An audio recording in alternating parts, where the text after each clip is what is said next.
And now it's time for more of Southern California's sports fishing voice. Let's talk hookup. This portion of the show is sponsored in part by Ford, the official truck of Let's Talk Hookup. Rancho Leonero, where your wildest Baja dreams come true. Shimano Rods and Reels. Fish with the best. Shimano.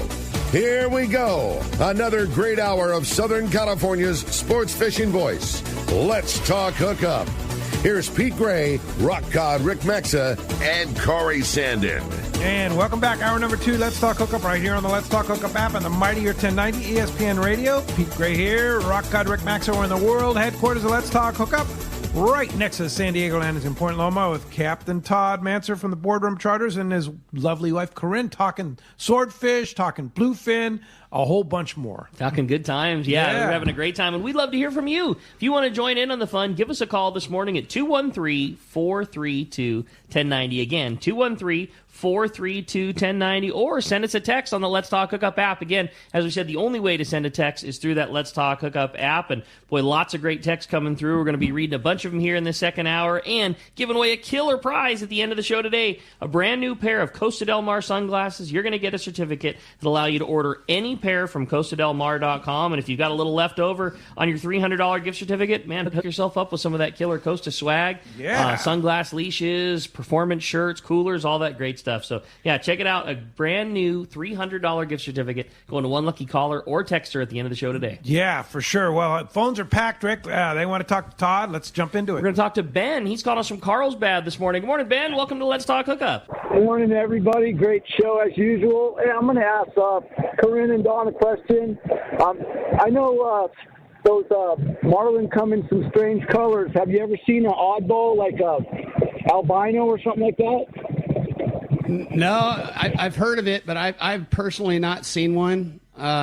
We had one several years ago that we tossed around, a few ideas of it maybe being something that came from another ocean, from the Atlantic, like a white marlin or something, just be based on size. And white marlin aren't white, just so you know. But it just, we typically see them with scars on them. I've seen them, guys look, they tell me, God, this one looked just like a swordfish, and I'll point out, well, it's because his dorsal fin was ripped because of a leader or something like that. And but I typically don't see too many, discolored pigmentations. They usually come as a one color fits all. Now, speaking of marlin, you just got back from a trip down to Mag Bay, right? Yeah, we did. Actually, we had a great trip down there. On the Boardroom. On the Boardroom. We head down to Santa Maria and Magdalena Bay every year in October.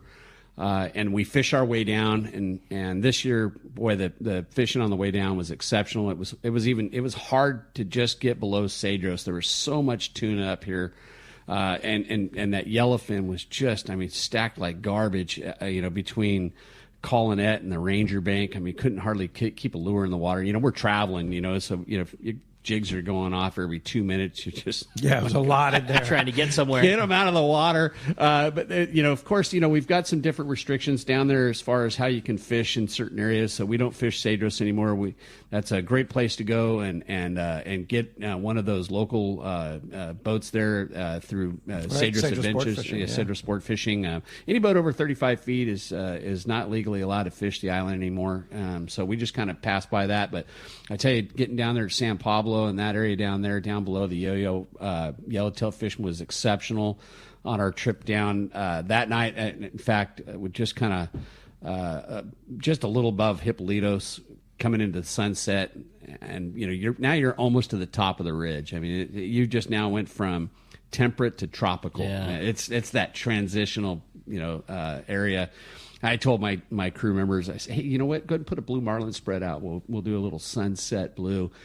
We had a bite in like 15 minutes and released a 250. Wow. And then the next day we're coming down the ridge, and the ridge this year it was on and off. And if you fished it hard enough and if you had the right knowledge and the right equipment, sonars really help.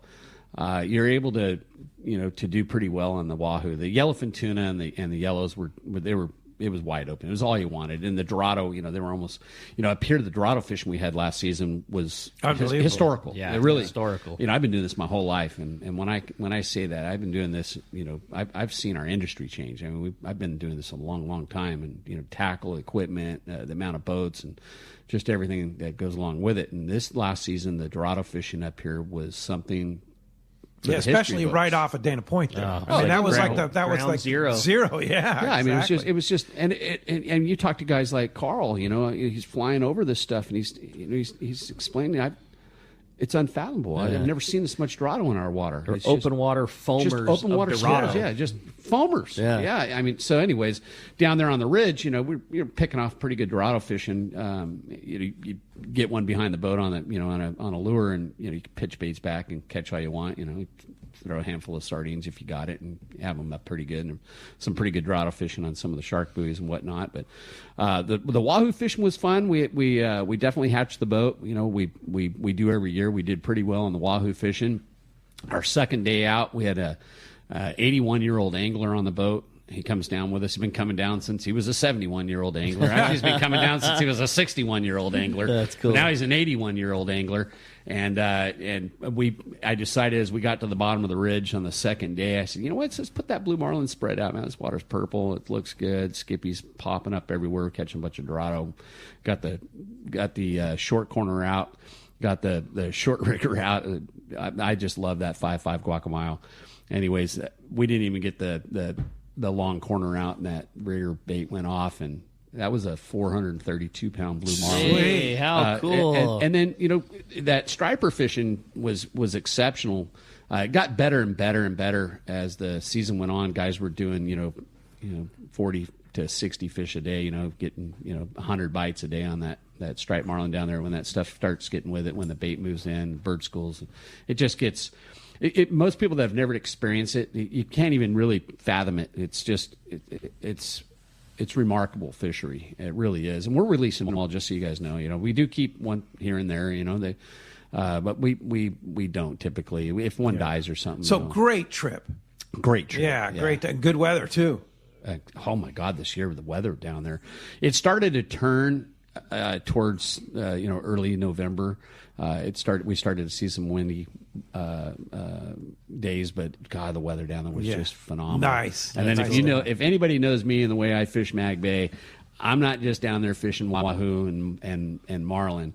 My inshore fishing bass rod's experience coming down out. there. The grouper fishing, the Corvina. Is that from the big boat, or are you fishing from the big boat? Both, wow. and the little boat, and the little boat, and the little boat. The mangrove fishing, but I'm known down there as the guy that's got the grouper spots. And it's gotten really good down there because they've put some restrictions now on spear fishing. So from Punta Lazaro to Scorpion Bay is now restricted for spear fishing. So those guys, you can't spear fish. No, so those guys, they drop 5 guys in the water. And kill them all. Kill them all. Yeah.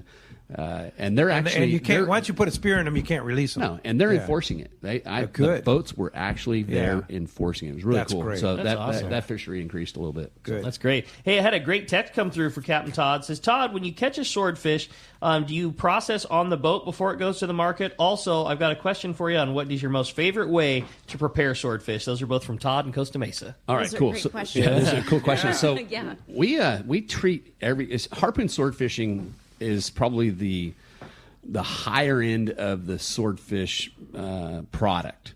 And the reason is it's not sitting in a net. It's not sitting on a long line. We're harvesting one fish at a time. By the way, it's the most respected fishery. For those of you listening that don't understand why we're sticking a harpoon in the back of a fish, it's actually the first way of harvesting a fish to mankind. Yeah, right. It's the oldest way of harvesting a fish. And Totally with that, selective. Totally selective. No bycatch. And one-on-one, you, the animal, nature.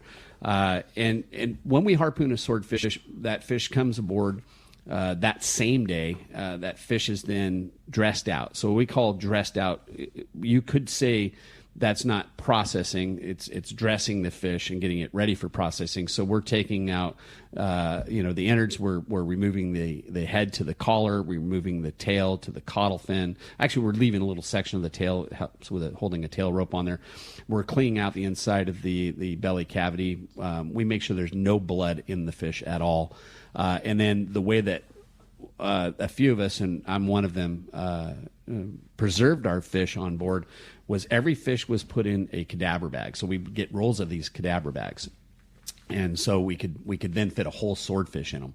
So we get that fish in the bag, tie that end, get that fish in the fish hold, and then completely fill the belly cavity with ice, pack the whole fish covered with ice. On Mirage, we were making about 600 pounds of ice a day. We had a blast freeze and cold plates, so we never allowed the temperature of the fish hold to get above 32 degrees. We kept it about 32, which you would think, well, that's freezing it. Well, it's not. The inner core of the swordfish would be about 36. You'd start to see a little bit of frost, a little freezing on the caudal fin, and then you knew it was just perfect. So let me ask you this. So deep drop sword fishing has become very popular here locally for recreation anglers.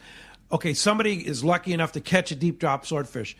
What would you recommend? How do they take care of that fish when it hits the deck? Yeah, that is a great question. It all depends on what you want out of that situation. A lot of guys that are deep drop sword fishing want a picture of that fish whole. Yeah. And they also want to wait. Sure. So if you're doing that, just as much ice as you can on that fish, head home. And then head home. But if you're been there, done that, this is fish number 2 now. And this is fish number 2. Yeah, well, let's call it fish 10 because I think even 2 and 3 and 4 and 5 they're going to the scales. It's just such a treasure to catch one on the deep drop. But I mean, okay, if you're going to get a fish weight, should you take the guts out first? No, if you want to get it weighed, you want the guts in. So you want your actual weight. But just is remember, that going to deteriorate the meat? When you're leaving the dock every day, bring ice, enough ice. A lot of ice. No, he'll be okay. You can get enough ice in him, to cool him down, cool that body temperature down. You have to remember this is a fish that's used to living on diagonals. This fish will be down 700, 1,500, 2,500 feet back up to the surface. It's a warm blooded animal. It's going. Or I should say it's pretty warm blooded.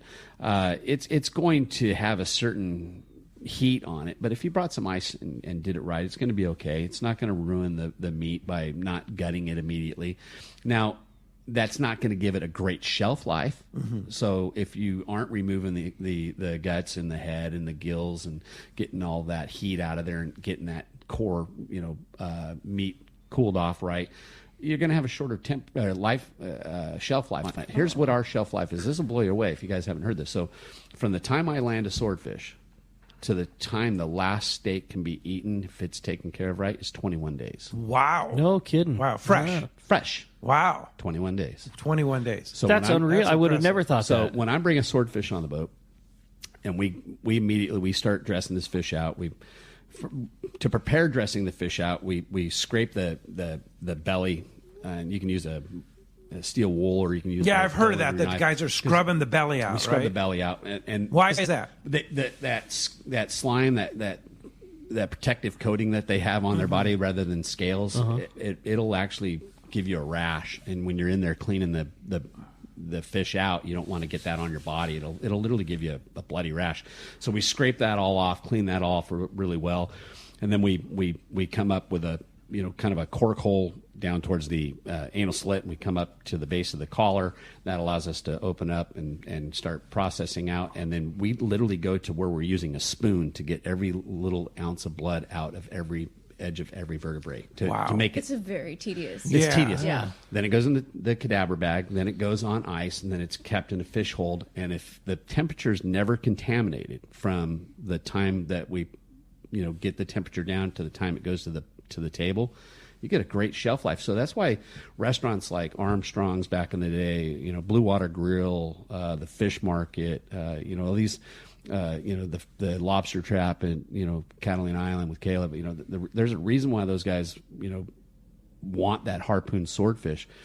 It's not just because they can promote it as a harpoon swordfish, but it gets such a great. You guys know how to take care of it. The shelf life, the taste, and it's a respected process. Yeah. from what you get from it and how it's done. And when it's brought in like that. Yeah. So now, It's if you want a my really favorite beautiful recipe, thing. this is Corinne's favorite recipe, and this is a family secret. All right, I'm gonna Family let this secret. one out. And this is from a guy who's been in the fish market business a long time. So you Seen a few pieces of swordfish cooked in your day. and do this for your whole family, not just for your wife. But I tell you, it just comes out better when you buy a piece of swordfish, or if you have a piece of swordfish that you're going to cook. Before you cook it, go ahead and remove that little bit of bloodline that's on there. My wife loves it when I do that for her. I will lose it if you don't. And remove actually that take off bloodline. that little piece You're of gonna hear it from me. take off that little piece of It'll skin ruin that's still fish. attached to it. There'll be a little bit of skin. Get it to it so it's just clean. And then once you've done that, this is the simplest process. I like the cheapest Italian dressing you can buy. That's the family recipe. Throw it in a Ziploc bag with Italian dressing. If you can soak it overnight, it's really good. But if you can just do it for a few hours, it's even better. Put it on the barbecue, high heat, and just charbroil it, barbecue it, and I guarantee you it'll impress your friends, your family, yourself. That Cook it just like a steak, right? Yeah, just cook it just like a steak. But very that simple. Italian dressing marinade, it's super simple. That's Don't it. overthink it. That's You don't have funny. to. Yeah, it's funny. Yeah, it's famous. So it's funny. Famous- I'm a famous family storyteller. recipe. Multi-generation fish business. You throw an Italian dressing. put it Back on the when we barbecue. had John Seafood, which was a distributing warehouse. We sold seafood, all over Southern California and Orange County. And I'd go into these different restaurants delivering seafood when I was 16 years old. In the wintertime, when I wasn't working on the boats, I was delivering. Well, I'd start off in the morning. I'd cut fish from 7 o'clock till 11 o'clock. And then 11 o'clock, my dad would throw me in the truck, and then he'd send me out, and I'd be delivering fish if I wasn't jumping in to go surf for a couple hours. Where's he been? He surfed. Another story. But I went into this Italian restaurant one day, and I could smell this. Oh, it just smelled so good. And I asked the chef, what is that? He goes, he pulls me over, pulls the bin open. It's just swordfish soaking in Italian dressing. So there is some other recipes, but that's a good one. That's an easy one, and you'll never forget how to do it. Take a swordfish, make sure to trim out the bloodline, get off that skin, soak it in a bag of Italian dressing, throw it on the immediately. barbecue. Don't let it Serve stay over in a bed of container white or bag. rice. Just Yeah. right away, as soon as you receive your piece of meat, Yep. take your bloodline out. It's her Get favorite. the skin off. Get that Right away. bloodline and the skin and the bloodline. Yeah. Hey, Ira has a question here via text on the Let's Talk Hookup app. Happy holidays. Does the boardroom offer open party trips? We do not. That is It's something. all strictly Yeah, charter. so that was one thing that Babbage used to do to me on the Captain On Hook Hook, too. yeah, because he used to do open parties. He yeah. would do these open party trips, and it's a different situation, and you've got 6 guys that paid a lot of money to be on that kind of situation, and sometimes it worked and sometimes it didn't work, but no, we don't offer that on the boardroom. All right. All right. Hey, let's jump right back into the phones. This time we're going to talk to Jim. Jim's calling us from National City. Good morning, Jim. Welcome to Let's Talk Hookup. Hey, good morning, guys. Welcome back, Pete. Hey, Thank you. I fished on your guest. I fished on that boat about 5 years ago. I don't know, might have been a little longer. Your good friend Tom Schiff had chartered that boat, and five of us, I think, went. And first of all, that boat is quality to the top. I mean, the only problem is once you've fished on a boat, a yacht like that, it's hard to go to anything lesser because Well, that makes a whole lot of that's a sense. good Yes, problem. it does. I remember that trip. That was tough fishing that day. That was tough. I think we ended up with one. We looked at a lot of tuna that day for nothing. It's bluefin fishing. That was a tough day, but it was Yeah, great but- having but, them on the boat. That actually started off as that was a raffle prize, if I remember right. Yeah, maybe Captain Rollo's Kids at Sea Yeah, prize or something. Yeah. There you go. And then they Hey, paid for an upgrade. yeah, That's cool. Thanks a lot. Well, let's find out what's going on the water. You got it, man. It's time for our fishdope.com report with your saltwater guide, Captain Dave Hansen. Today, that catch report sponsored by the Fish Pros at Fisherman's Processing in San Diego. The best processing for your fish when your trip returns. Plus, with Fish Pros The Market, you can purchase fresh fish. They do their smoked and jerkied fish, the spices, rubs, smoked cheese, tuna burgers, and that amazing poke kit. Stop by their location in Old Town on Taylor Street or order online at fishermansprocessing.com, and be sure to make those reservations for your processing by texting them at 619-255-3128. All right. Captain Dave, good morning. Good morning, Corinne. It's good to hear you. Dave, it's great to hear your voice. No, you say hi to Corinne and not Todd. Once in a great while, Kelly and I get to hear Corinne say something, but then Todd talks right over. I'm used to that when I'm with Todd. Where's Kelly this morning? I want to hear Kelly's voice, too. Kelly, say good morning. Where are you at, Kelly? Yeah, Todd, I have the same problem when I'm in the room with Todd. I don't know if you know that, Pete, but it's hard to get a word in edgewise. With you even or him? for me. Yeah, for me. Wait a minute. I'm not buying that. Yeah, sorry, Captain Dave. Oh, my goodness. Todd and I go way back, don't we, buddy? Yes, we go back a couple of days. Yeah. Hey, gang, the fishing right now is really, really fun because you got to do a lot of hunting. But like Todd was saying and Wooly was saying, there's some fun halibut fishing over at Catalina. There's still really good bonita fishing going on at Catalina on the front side of the island there. There's still fun bonita fishing. It's not giant. It's 2 to 4 pound fish, but it's something to catch. If you find any type of conditions at Catalina, there's good calico bass fishing still to be had over there. But the big news is the squid, like Wish was talking yesterday. Squid's everywhere. I can't believe it's not below your harbor yet, Todd. It's got to be there. It's everywhere else. I ran Leon's boat the other day, and every sand bass had squid in its belly up there. There you go. That's what I'm talking about. There's so much squid all over the place. Catalina's polluted all the way around. Any stock spot's got squid. Channel Islands are polluted. And then from Iser's Reef all the way up to Ventura, there's squid all over the beach. So I know it's down there, and I'm sure your guys aren't talking about it, Ricky, but I'm sure it's at La Jolla. That's just, we're not allowed to talk about that. That's top secret stuff there. But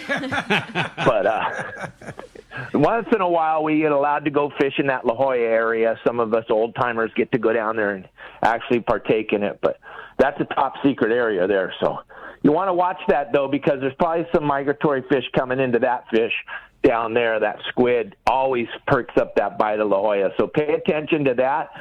And I'm going to get off of here so we can hopefully hear Corinne talk a little bit. Hey, good job, Dave. Of course, fishdope.com is your source. Danny and the boys, they'll tell you about the fish, the squid in La Jolla. They'll tell you about what's going on. Everywhere, for sure. Everywhere it hits the beach, those guys are always on it. Yeah, $20 off a new membership to fishdope.com using the code Hookup Now. Lowercase, no space. Hookup Now is your $20 code. And Dave, how do we find you if we really want to? One more thing, Pete, I needed to say. Kelly wants to make sure everybody out there knows that Todd married Kelly and I. Todd was our minister. Hey, Pastor Todd, huh? Yeah. Yes, absolutely. But you guys can check me out. I'm all over the internet, your saltwater guide. If you don't see me, you're probably sleeping. There you go. I'm everywhere. Your saltwater guide. That's it. Hey, thanks, Dave. Appreciate that. We'll talk to you next Sunday. See you, Dave. All right, you guys. Thanks. Bye. Later. All right. Appreciate that very much. All right, that's going to wrap up our report. Hey, focus your offshore fishings on the best areas by using Terrafin watercolor charts. Temperature, chlorophyll, and more. Terrafin is the professional's choice for dependability and for accuracy. And now with Terrafin Mobile, you can download the latest water charts to your iPad, your iPhone, or your Android device. Check Terrafin.com for more information. Hey, John texted us a question from Huntington Beach there, and he wants to know if you do deep drop swordfish trips. You know, it's funny. We don't, but I've been. You should. I know. You don't have to burn a lot of fuel. That was my first thing. So, right now, we're outfitted with great tackle, and the Makyra has. We do have a drill adapter. A drill adapter. And I want to start using it. And, it's... Wait a minute. A drill adapter. So it's like a real... Remember is it like the real cranky? It's just like the real cranky. But it's made to fit the Makyra reel. Oh, really? And those are actually available. And it's produced as an accessory from Akuma. Akuma. Yeah. Okay. And even if you're not a deep drop swordfish guy, you know how far we're fishing, the dredges. Sure. And we're fishing our kites and we're fishing, if that bluefin tuna sometimes gets so tricky that we've got to get, so far away from the boat. And then you spend a lot of time whining. Well, we've been using that real cranky or the Makyra line winder to just rip them back in. So you just hook it right up to your drill and... Yeah, but let me tell you guys, go to low gear on your reel. Take it out when of you high. bring it in. Yeah, when you bring it in and you're using that. Go to low gear. Yeah, it really be won't good to do your it. be good to your gear. Yeah. So which reel are you using then with the crank? Right now, I'm mostly using the Makyra 50. It just seems to be pretty versatile, but Makyra 20 has been really good to us too. We had several fish over 200 pounds this year on that Makyra 20. Yeah. No problem at all. And you got to remember, some of those fish that we're hooking, especially on that Mad Mac, we're, first of all, the boat's going 12 knots this way. The fish is trying to go that way. And we're already stretched out, 500. Yeah, you commit 100 yards before you even get a bite. Or more. Yeah. So if you guys read the article that we have out in Pacific Coast Sport Fishing Magazine, it kind of explains on how far back we're fishing. And for the guys that are starting out, fishing that Mad Mac, it does work, but you got to fish at the right speed. You got to fish at the right distance. And one of the easier ways that we found to fish the right distance was to start counting it as it goes. Now, if you're fishing... So that's part of that. This article is in, like we talked about this month's edition of Pacific Coast Sport Fishing Magazine, written by you and Bill DePriest. Yeah. And it goes through all the details there and takes your opinions and Bill's opinions and puts them together. And it's really a well-done article and very descriptive and stuff like that. So what's the deal? So how far... Okay, when you're letting the line out, how far do you go? So if I'm aggressive and I've got a lot of fish out, I'm not going 8 knots putting my lure out. So at 8 knots, guys are putting them out, at about 55 seconds and 45 seconds. Or pardon me, 100 seconds and 80 seconds. That's a long way back. 180 count. That's at 8 knots. At 12 knots, I'm doing 55 and 45. So, and it's just so that, 200-300 yards? It's about 600 feet. Yeah. Wow. Yeah, it's about 600 feet. And do you have a mark on your line? We do. So once we get it to that point, then we take a Sharpie and we just mark the line. It makes it super easy to keep things. And I tell you what, we've been using the Akuma PCH XXH rail rod as our trolling rod. It loads up so well, and then the guys can finish it, as a rail rod. In fact, we got that 432 pound blue on that railrod. That's a dynamite rod. So Todd, let me back up here for a second. Yeah. When you're letting the line out, what pound Spectra Power Pro are you putting on those? So we're fishing 100 pound on our main line. Okay. So we're fishing 100 pound braid. Okay. And then we went through a couple transitions this year when it got tough. And your brain starts to second guess everything you're doing. You start to go down on your leader line, and we're fishing, a long leader and no swivels. So we're doing, a connection knot. Most of us use an RP knot. It holds up really well. I don't really. I'm not how long a leader? 100 feet. Mono? Yeah. Okay. Yeah. For the stretch? Yeah, for the stretch. Oh, okay. There you go, for the stretch. Because as you know, braid has no stretch. Right. You're doing 12 knots going that way. You might have your drag set at, 20, 22 pounds, whatever you like for 100. Maybe you got it at 25 pounds. Right. I like to go on a 25 percentile on my line test, but when I'm fishing that far back. But you're finding you're keeping more fish. Sure, by having that stretch.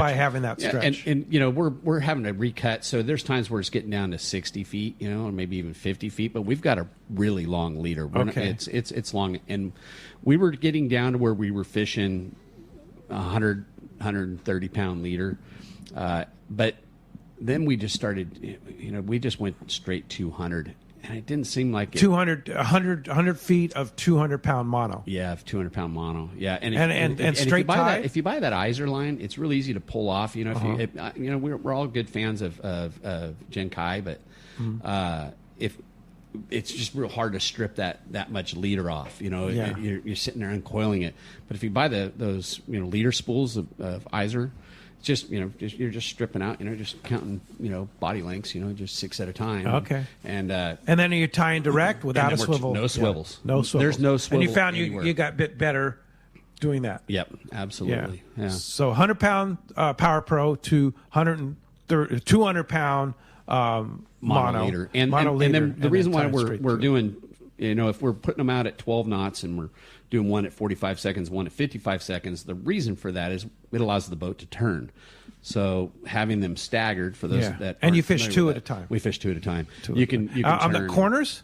Yeah, we fish them around on the corner. Yeah, they won't hold in a rigger clip. They just it's too much drag. It's too much drag. Yeah, and so guys, when you're fishing these things, you watch your rod tip kind of it vibrates, and if it stops vibrating, chances are that your lure is loaded up with eelgrass. Those things catch eelgrass like crazy. So we did some switching around.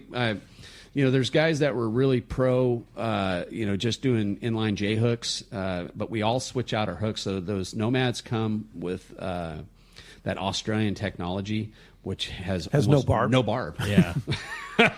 And so we're switching out those J hooks, but then we're also going to a treble trailing hook. And now a treble trailing hook, and then are you using that Gamakatsu? Inline J hook. Inline J hook. And it actually has a barb. It has a good barb. Yeah. And there's guys that So you use a treble on the back, and then a J hook on the front. Now the problem with having that treble hook is sometimes you'll get a fish that gets hooked in the side of his face, in the cheek, maybe because the way they come up and dog bone, and maybe you don't get a good hookup, where guys are thinking, well, if I go double J, I'm better chance of getting in their mouth. But I real high success rate on that treble hook. Really liked it, and there was times where I looked at it and went, man, if we didn't have that, we wouldn't have got this one. So this Mad Max high speed trolling, do you think it was an anomaly for this year, or is it going to come back next year? I think it's going to come back. I think it works so well, and I don't see why it wouldn't continue to work. And it allows guys to fish in a more condensed area without having to compete with all the kite, nonsense. And the kite's a great way of catching these bluefin. Don't get me wrong, it's awesome. But when you've got 10 boats trolling kites and balloons, and it gets a little hectic. You can put 10 guys out, running and gunning and throwing on foamers from the bow, and still have guys dragging Mad Max, and everybody can work together. Yeah. So. All right. Hey, when we come back, we got a lot more Let's Talk Hookup coming your way, including more of your phone calls and texts. It's Let's Talk Hookup on the Mightier 1090 ESPN Radio. Low gas prices, great service, and free ice is what Summit Gasoline at the San Diego Sports Arena is all about. For your car, truck, and especially your trailer boat, you need Summit Gasoline. The savings are substantial when you fill up at the Summit, but they don't compromise on service. No way. The great staff is attentive, friendly, and ready to help. When you pull up to the pumps, notice how clean it is, the great sound system, and of course the low gas and diesel prices. Walk into the Summit Gasoline Bistro and check out the selection of frozen bait and chum, the top of the line Italian coffee, and so much more. Now hear this. Get 100 pounds of ice free with a 35-gallon minimum purchase, and stock up on snacks, beer, water, soda, and fishing licenses for your trip. Just when you need low gas prices most, Summit Gasoline at the Sports Arena comes to the rescue. Summit Gasoline. Low prices, friendly staff, free ice, and easy in and out with your boat and trailer at the San Diego Sports Arena.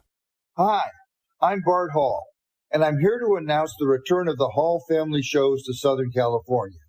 2023 will see the first Hall family show in San Diego in 4 years, the first Hall family show in California in 3 years, and the first outdoor recreation show in Southern California in 2023. It will be the Bard Hall Show, February 16th and 19th at the Del Mar Fairgrounds, and it's going to be spectacular.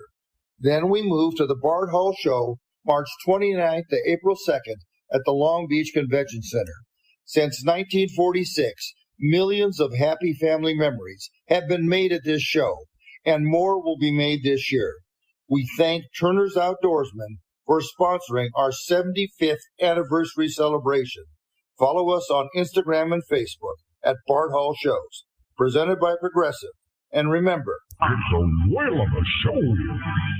Great fishing is what Seaforth Sports Fishing in Mission Bay is all about. With free parking and fully stocked tackle shop, Seaforth Sport Fishing is a favorite among anglers. Come aboard top boats like the Aztec, Cortez, Endeavor, Apollo, Outer Limits, Elgato Doe, Pride, Polaris Supreme, Tribute, Pacifica, Pacific Voyager, and the Voyager. Plus, the new Seaforth, Sea-Watch, and San Diego offer the finest half and full day trips available. Seaforth Sport Fishing. To charters or schedule, check seaforthlanding.com. Run by fishermen for fishermen in Mission Bay. For quality, the Islander out of Fisherman's Landing is a favorite among anglers. But Islander Charters is much more than great fishing. The quality of the captains and crew, as well as the great meals and service, speak for themselves. Comfortable staterooms, a super clean and well taken care of boat are just a few of the reasons the Islander is so popular. The Islander specializes in 1.5 to 5 day fishing. Experience the Islander difference. Visit IslanderSportFishing.com. Welcome back to Let's Talk Hookup. Having a great time here this morning with Todd from the boardroom. Corinne talking fishing. Yeah. What a great show. Fun stuff. Phones have been packing up. We're giving away a pair of Costa sunglasses. And sure want to thank Costa for all their sponsorship this year. And they'll be back next year. So we'll have a slew of them for next year. Hey, all right. So glad to hear. Looking forward to that as we come. Hard to believe that we're coming up on the end of the year here, right? That's crazy. I know. Yeah. Wow. This one went by so Like fast. Crazy. So you have a good one, Huck? I did, yeah. It was a question for Todd. I always love going down to Dana Wharf sport fishing, and I noticed that your boat is more just inches away from the rock wall. How do you not hit bottom there on low tide? I'm always fascinated every time I come down and see the boardroom. It's funny. So first I got to tell you, I've been parking a boat there since the 70s. And when I bought the Cypolaris in 1987 from the Foxes, I had to drive the Cypolaris, which was 42 feet, around the Cobra, which was 42 feet, and park at the base of that dock and go literally between the rocks and him. And people used to stand up there and watch. And I did this on a single screw. Whoa. So parking the boardroom there is, I can almost do it with my eyes closed. We have a lot more water there than it looks. It drops off pretty fast. I've got at least 5 feet at low tide between me and the rocks, and every once in a while you'll see me cheat and use my bow thruster and keep the boat over to the dock. But what a great place to be. I mean, Dock 1 at Dana Wharf Sport Fishing. The Hansons are my family. I've known David, Mike, and Donna their entire lives, my entire lives, and Don raised me like one of his own, up and down the docks there and give me so many great opportunities in my life. The shop's looking great right now, too. Like I said, we went up last week to go see Donna, and the store is just merchandised so well. It looks great. It's so fun going into Dana Wharf. The crew there is always so friendly and happy. It's just such a well-run, fun place to go fishing. Yeah, it is. Dana Wharf. It's just there's carries on the tradition for many years. Yep. Don set a standard down there. Yes. He really did. And it was be as excellent as you possibly can to everybody that steps on one of my boats or walks into my office. Yeah. And that means dress right, look right, talk right, act right. Right. All the way across the board. Treat every one of those people that comes in here like, they could be, the next, potential customer. Yeah, for sure. Well, hey, phones are packing up. Let's jump into it, Rick. You got it. Let's talk to Hills. Hills is calling us from Ventura this morning. Good morning, Hills. Welcome to Let's Talk Hookup. Good morning, guys. Great opportunity to speak to Todd and Corinne there and everybody. Up in Ventura, there's some stick fishermen like Bill Sutton, kind of a legend around here. Legend. And then, late and great. and late great Alan Welly. He told me about he used to fish a pretty small boat by himself and as a stick fisherman, and he told me about an especially tough fish that he was on for many hours, I think overnight, and he talked about clipping lengths of chain and slide it down the rope to lay across the back of the thing to try to Is that true? I mean, is that a thing? My dad, my uncle, they lived by that theory too. And then, if you understand what happens on a swordfish caught on a deep drop bait, the first thing a swordfish does when it eats your bait, fishing deep drop, is it starts to swim away from the bait, which swimming up, it starts to swim straight to the surface to try to get away from the weight.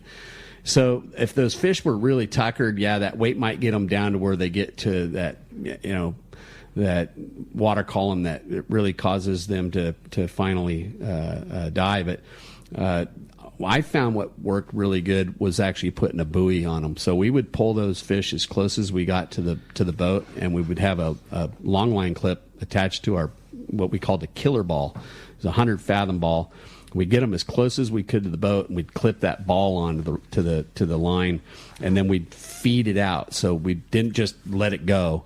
We literally pull back a little bit, make him and take let him it from feed you. a little bit, pull back a little bit, because he's feeling that buoy wanting to go up instead of going down. So instead of wanting to swim back up to the surface where there's no change in atmospheric pressure and no change in nitrogen blood levels and you want them to go down. I want them to go down. So we put a killer ball on them, and we just sit there and keep sending them down. Now, sometimes it worked really, really well, and sometimes they just kept fighting it. It just the nature of the beast. But both methods were very popular. I still in my storage shed have a basket full of sash weights and chains all rigged up to slide onto swordfish gear.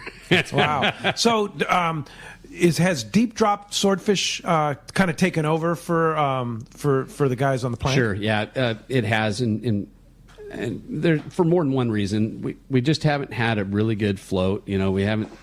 We haven't seen a really good season on the surface, where we're seeing a lot of finning swordfish. So why do you think that is? Thermoclines. It's all about thermals. It's all. It's not the population of the fish. No, stocks are great. In fact, swordfish are caught in every ocean in the world with the exception of our polar regions, and they're marketed primarily in the United States, a few places in Europe, and a little bit in South America. It's not really an Asian product. I mean, it doesn't steam well, and you can't eat it raw. It's served, but it's not their most popular. That's not so that being said, thank goodness. Yeah, swordfish stocks are very, very high. We have a real strong stock of swordfish, which was assessed by Chugi and the Flagler Institute of Environmental Research, and there's just been a lot of research done on swordfish to show their sustainability and that deep drop swordfish, and it's just a great way to harvest swordfish from the ocean without burning a lot of fuel and have very little bycatch. Now, it's not 100% selective, but the bycatch is very minimal, usually in OPA. And it's often very marketable too. It's not. You're not going to catch turtles and sharks and stuff like that. It's very environmentally friendly. For sure. And they fish a small amount of gear. They're not putting miles and miles of deep drop buoys out. They're fishing 6 or 10 per boat. 10 per boat. 10 per boat is the max. Yes. Yeah, that's and those fish they're handled every day. It's not like they're left out overnight. They can't fish them at night. They can't. It's sun up to sundown. Oh, it is. Okay. Sun up to sundown. Yeah. All right. Hey, Mike from San Juan Capistrano has a question. He says, since Todd is a grouper expert, I was wondering if he has any theories about the random cabria that are starting to show up in Dana Point area. How'd they get there, et cetera? Cabria, this is a new one to me. I don't know anything about that. We see a little bit of cabria up in Dana Point Harbor. Yeah, flag cabrias. And I'm certain, that there's some reasons why they're up here, but maybe came up in a bait tank. Yeah, not a large population, but what a wonderful little fish to catch, Cool. And they sure do adapt well in this environment. But yeah, the flag cabrias that they've been catching, pretty cool fish. That's cool. Hey, another great text. Todd, have you ever found anything interesting that a swordfish has eaten when you've been processing them? That's from Tom Angel Temecula. shark, bigger than you'd ever imagine. Get out of here. Oh, my God. In the swordfish. In the swordfish. And I'm talking 4-foot wingspan. Come on. Yeah. Really? Rolled up like a taquito. Really? In the belly of a swordfish. No kidding. Humongous angel shark in the belly of a swordfish. What do you mostly see? We mostly see squid. How big is squid? We see a lot of hake. Typically the squid that I see in swordfish bellies are those, little 1 pound, 3 pound to, maybe up to a 6 or 7 pound squid. They don't typically see much bigger than that. But I've had them so full. Those are the best fish to find when you're sword fishing because they just lay there. They're just lazy. It's really hard for them to do much and swim down, and they just want to sit on the surface and digest. And but yeah, I see a lot of different types of rockfish in their bellies. We see this last few years, there was a lot of sand dabs. I mean, God, I had a swordfish that we stuck off the east end of Catalina. We actually had 2 that day. They were both just plugged with sand dabs. Yeah. Plugged. Sand dabs. Sand dabs. I'll be well, done. in 2000, was it 99 or 2000 when I won the Catalina Classic on the Captain Hook 2 with Cam, Jimmy, Sean, my dad, and Mark Kalis, Donna's husband. That marlin was right there off the slide, tight, belly full of sand dabs. Sand dabs. I'll be darned. Yeah. Marlin. Hey, so I've been trying to figure out this deep drop swordfish thing. How big of a squid should you fish when you're doing deep drop? So I'm not an expert on deep drop swordfish. I'm an expert on harpoon swordfish. But you've seen a lot of bellies full of what they eat. Yeah, so that's why I asked. those squid that you can buy, at Ranch 99 that are about a pound and a half. 2 like pounds. 18 inches. Yep, that's the 2 feet? ideal. Yep, Yeah, that's ideal. Okay, Yep. that's the size. Absolutely. What if it's bigger? They won't eat it. No, they'll eat it. Oh, they'll eat it. But problem is when they're bigger, then they're gonna take at it a little bit differently. So stitching that bait onto the hook right, make sure that bait's not going to get whacked off by a bill whack. That's the key. huh? You want them to maybe take one whack and eat it. Yeah. You don't want them trying to, So the first thing they're going to do is whack it. Yeah. You're fishing a firecracker sardine, not a big salami. Yeah. But like I said, I'm not an expert on it. Sure. And the guys to talk to would be, Sean Burke and Nate and those guys, Bear Flag, those guys that are fishing it all the time. You think they're going to tell you? I don't think so. No, that was when I got out of harpoon swordfish, and I still buy a permit, every year and go out and stick a couple. We actually have a plank for the boardroom. Sits on the side of my house, and if they're floating, we go put it on. That's cool. But yeah. I'd say that you'd want to use that, that 16 to 18 inch squid probably be a pretty good bet. All right. Very good. That's good info. Hey, let's jump back into the phones. Talk to John. John's calling us from Huntington Beach this morning. Good morning, John. Welcome to Let's Talk Hookup. Hey, good morning, guys. Amazing show. Just really interested in this whole thing. But I want to shift gears. Todd, you've seen a lot of changes happening over the years. When do you think we'll see albacore again? So, we were just talking about thermoclines, and it is one of the key factors to us seeing albacore here is having our countercurrents and our prevailing currents setting up opportunities to bring thermoclines higher in the water column. And, we would think that this year's considerably colder subsurface temperatures. We're actually in a La Nina, technically, even though we had nice warm summer waters and surface temperatures allowed us to see, thousands and thousands of Dorado here. Our subsurface temperatures are much cooler. Like David Hansen was just saying, we're starting to see a lot of market squid show up on the beaches.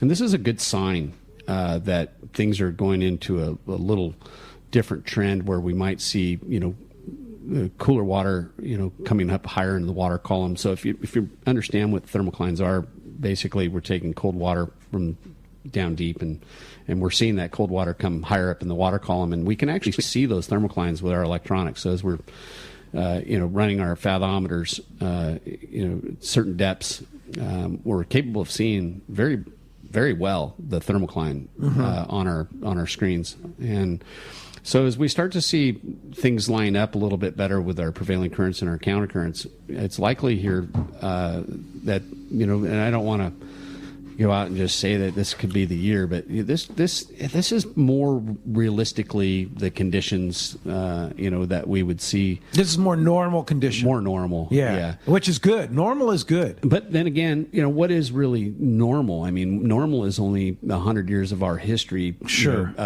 cataloging it.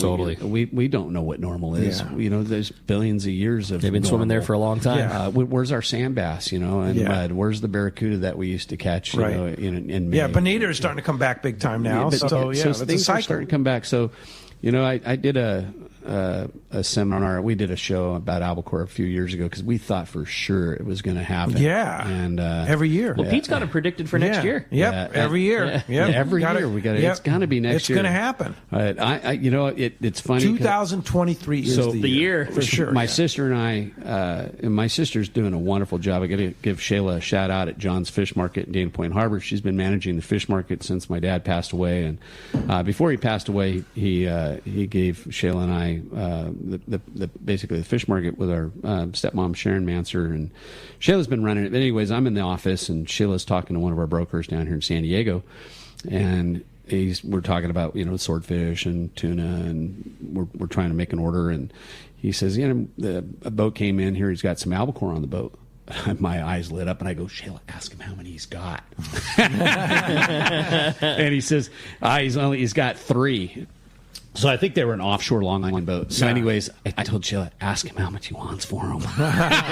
So at John's Fish... I canned them all. I bought them all. Oh, you bought them all? Oh, yeah. They're in my closet right now in my pantry. But at John's Fish Market is a full-service fish market. You sell pretty much everything? We sell everything. Correct. Yeah. From live lobster to cooked shrimp, swordfish, high-end sushi grade yellowfin, bluefin, salmon, sea bass, snapper. We sell it all. So it's everything you would expect from a high-end fish market.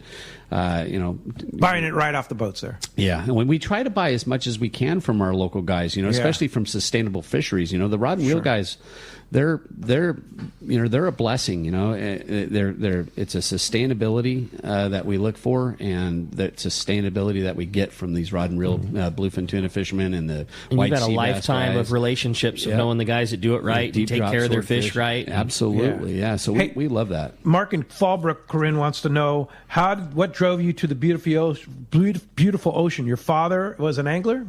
Question mark. My father? Yeah. So he wants to know how you got involved with going fishing with this crazy guy. Well, I actually moved up here from, I'm going to say Morro Bay, because that's what everybody knows, the ocean up in the Central Coast. Yeah. All right. But I'm actually from Los Osos. Okay. Yeah. Okay. And my family resides in Orange County. Okay.